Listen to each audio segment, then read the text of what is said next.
U.S. President Donald Trump has presided over the signing of a historic diplomatic agreement between Israel and the two Gulf nations. It's hoped the Abraham Accord will lead to a badly needed era of peace in the Middle East.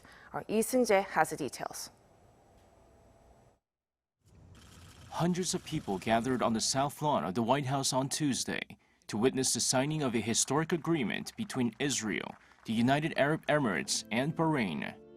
Dubbed the Abraham Accord, the deal formalizes the normalization of the Jewish state's relations with the Arab nations.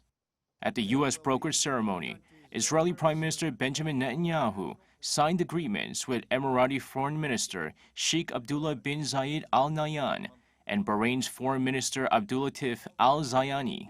President Trump said the agreement could pave way for other countries to follow suit. These agreements prove that the nations of the region are breaking free from the failed approaches of the past.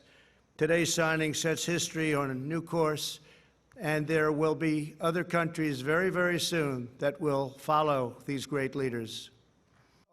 The three Middle East nations also expressed their hope for peace with the accord. Blessings of the peace we make today will be enormous.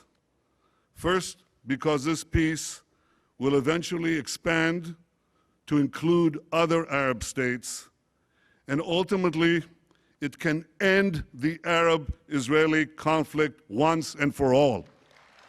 And as for us in the United Arab Emirates, this accord will enable us to continue to stand by the Palestinian people and realize their hopes for an independent state within a stable and prosperous region.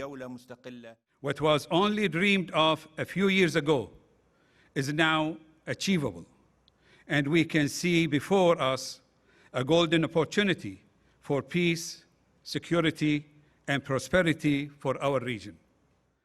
However, the accord does not address the decades-long Israeli-Palestinian conflict.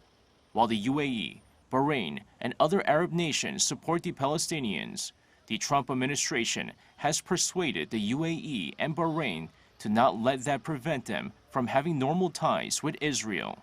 While the agreements won't end any active wars, supporters believe it could pave the way for a broader Arab-Israeli rapprochement after decades of conflict. Seung-jae, Arirang News.